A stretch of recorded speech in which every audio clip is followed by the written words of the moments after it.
بسم اللہ الرحمن الرحیم۔ السلام علیکم۔ ریڑھی والے سے 50 روپے کے پکوڑے خریدے، پکوڑے ختم ہوئے تو اخبار پر ایک خبر پر میری نظر پڑی۔ کسی بزنس مین نے اپنی بیٹی کے لیے اخبار میں رشتے کا اشتہار دیا تھا اور ساتھ ساتھ گھر داماد بننے کی شرط بھی لکھی تھی۔ میں بتائے گئے ایڈریس پر پہنچا تو مجھ سے پہلے کافی لوگ موجود تھے، لیکن وہ واپس آ رہے تھے۔ کہنے لگے کہ لڑکی خطرناک حد تک پاگل ہے، اسے دیکھ کر وحشت معلوم ہوتی ہے۔ میں نے دل میں سوچا کہ رکشا چلانے سے بہتر ہے کہ میں لڑکی سے شادی کر کے کروڑ پتی بن جاؤں۔ میں اس رشتے کے لیے رضامند ہو گیا۔ سہاگ رات جب میں اپنی دلہن کے پاس آیا تو اس کی حالت دیکھ کر مجھے بھی خوف آنے لگا۔ لپسٹک سے اس نے اپنا سارا چہرہ خراب کیا ہوا تھا، بال بکھرے ہوئے تھے اور بڑے بڑے ناخن بھی تھے۔ کسی اینگل سے وہ دلہن تو نہیں لگ رہی تھی، حالانکہ زبردستی اسے سرخ جوڑا پہنایا گیا تھا، لیکن وہ اپنے کپڑے بھی پھاڑ چکی تھی۔ اسی کمرے میں لگی ایک تصویر پر میں نے غور کیا تو میرے رونگٹے کھڑے ہو گئے۔ میں اپنی اس پاگل دلہن کو پہچان چکا تھا، جو کہ کچھ سال پہلے میں ایک کالج میں کنٹین میں کام کرتا تھا۔ کام بہت اچھا چل رہا تھا، میرا مالک بھی بہت اچھا تھا جو وقت پر مجھے معقول تنخواہ بھی دیتا تھا۔ میں کافی خوش تھا کیونکہ مناسب تنخواہ میں گھر کا اچھا گزر بسر ہو رہا تھا۔ والدہ بہت خوش تھی کیونکہ ان پیسوں سے ان کا علاج بھی ہو رہا تھا۔ مجھ سے چھوٹے میرے ایک بہن اور ایک بھائی تھا، ان کی پڑھائی بھی پوری ہو رہی تھی، فیس بھی دی جا رہی تھی۔ پھر اچانک ایسا ہوا کہ وہ کنٹین بند ہو گئی، میرے لیے بہت بڑا مسئلہ بن گیا۔ دراصل کنٹین میں ملنے والی کچھ سافٹ ڈرنکس ایکسپائر تھیں۔ کچھ طالب علموں نے ڈرنک پیا تو ان کی حالت بگڑنے لگی۔ 4 میں سے ایک جان کی بازی ہار گیا، جبکہ 3 کی حالت بہت تشویشناک تھی اور ان کو ہسپتال منتقل کیا گیا۔ ان کی جان تو بچ گئی، لیکن اس واقعے کے بعد کالج انتظامیہ کی طرف سے کنٹین کے مالک پر پرچہ بھی کیا گیا۔ عدالت کی طرف سے اس پر جرمانہ بھی عائد کیا گیا تھا۔ کنٹین کا مالک تو جیل میں گیا اور میں واپس اپنے گھر آیا۔ ان حالات میں میری ماں کافی پریشان ہوئی، لیکن میں نے اپنی ماں کو تسلی دی کہ ماں سب بہتر ہو جائے گا، آپ کو پریشان ہونے کی ضرورت نہیں۔ جب مجھے کسی بھی ہوٹل میں ڈھنگ کی جاب نہ ملی تو دلی طور پر میں بھی کافی پریشان تھا، لیکن میں نے اپنی یہ پریشانی گھر والوں پر ظاہر نہیں کی تھی۔ میں محض 10 برس کا تھا جب والد صاحب کا انتقال ہو گیا تھا۔ والد صاحب کے انتقال کے بعد ساری ذمہ داری مجھ پر تھی۔ اپنے چھوٹے بہن بھائیوں کی وجہ سے میں تعلیم بھی حاصل نہ کر سکا، حالانکہ تعلیم میں کافی اچھا تھا۔ استاد ہمیشہ میری تعریف کرتے تھے، لیکن وقت ہی کچھ ایسا تھا، مجھے گھر والوں کی وجہ سے اسکول چھوڑنا پڑا اور پھر ایک ورکشاپ پر کام کرنے لگا۔ ورکشاپ کا مالک بہت مارتا تھا، ظالم شخص تھا۔ وہاں سے چھٹکارا حاصل کیا، پھر ہوٹلوں میں کام کرتا رہا، ایک ہوٹل سے دوسرے ہوٹل جاتا اور یوں زندگی کا پہیہ چل رہا تھا۔ حالانکہ میں بہت کم کماتا تھا، لیکن اللہ تعالیٰ نے رزق میں برکت ہی ایسی ڈالی تھی کہ کم تنخواہ میں بھی گھر کا سرکٹ چل جاتا تھا کہ کبھی کسی چیز کی کمی نہ آ سکی۔ اس کے بعد کالج کی کنٹین پر ملازمت کرنے لگا۔ یہاں کام کرتے ہوئے تقریباً 2 سال ہوئے تھے۔ 2 سالوں میں کبھی کوئی اس طرح کا واقعہ نہ ہوا، لیکن شاید قسمت میں ایسا حادثہ لکھا تھا کہ ایکسپائری سافٹ ڈرنک کی وجہ سے کنٹین بند ہو گئی اور میں دوبارہ بے روزگار ہو گیا۔ 1 ماہ تک مجھے کام نہیں ملا تو میرے دوست انور نے ایک دن مجھ سے کہا کہ یار، میں جانتا ہوں کہ تم اپنے کام کو لے کر کافی پریشان ہو، لیکن مجھ سے جو ہو سکا میں ضرور کروں گا۔ میرا ایک رکشا ہے جو میں نے کرائے پر دیا ہوا ہے، اگر تم اس رکشے کو چلاؤ تو مجھے امید ہے کہ گھر کے کافی اخراجات پورے ہو جائیں گے۔ اب پانی میرے سر سے بھی اوپر گزر چکا تھا، گھر میں فاقے پڑنے والے تھے اور میں اپنے بہن بھائیوں کی فیس کے لیے بھی کافی پریشان تھا، لہٰذا میں نے فوراً ہاں کر دی اور اس نے یہی کہا کہ جب تک تمہیں اچھی جاب نہیں مل جاتی تب تک تم میرا رکشا استعمال کر سکتے ہو۔ میں نے اپنے دوست انور کا شکریہ ادا کیا جس نے مشکل کی اس گھڑی میں میرا ساتھ دیا۔ اس نے مجھ سے یہی کہا کہ شکریہ ادا کرنے کی کوئی ضرورت نہیں، بس ایک چیز کا خیال رکھنا، کیونکہ زندگی میں زیادہ تو نے رکشا نہیں چلایا اور اس بات کا تجربہ تمہیں نہیں ہے۔ بس احتیاط کرنا کہ کبھی رکشا خراب نہ ہو، کسی قسم کا حادثہ نہ ہو۔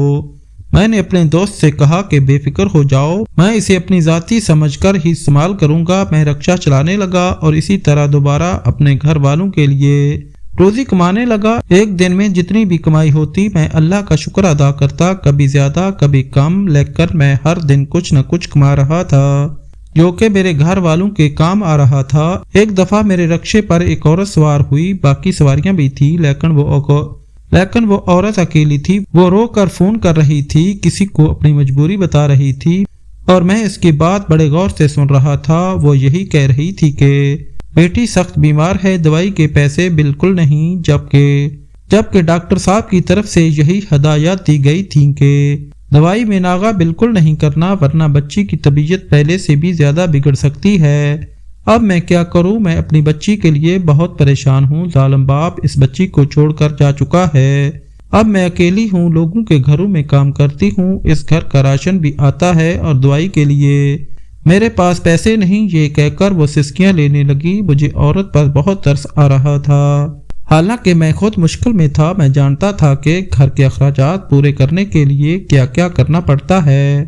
میں بھی پریشان تھا، لیکن اس عورت کے حالات شاید مجھ سے بھی زیادہ خراب تھے۔ وہ مجھ سے زیادہ مجبور لگ رہی تھی۔ میری بھی ماں کا علاج چل رہا تھا، لیکن آج میں اپنی ماں کے لیے دوائی لے کر جا رہا تھا اور اس کے بعد بھی میری جیب میں کافی پیسے موجود تھے۔ مجبوری کے عالم میں اس عورت کو اکیلا نہیں چھوڑ سکتا تھا۔ وہ جیسے ہی میرے رکشے سے اتری، میں نے اسے بلایا اور کہا، بہن، یہ میری طرف سے 2000 قبول کیجئے۔ یہی سمجھ لیجئے کہ ایک بھائی نے اپنی بہن کی مدد کی ہے۔ اس عورت کی آنکھوں میں چمک پیدا ہوئی، اس نے میرا شکریہ ادا کیا۔ اس کے بعد خوشی خوشی وہ چلی گئی۔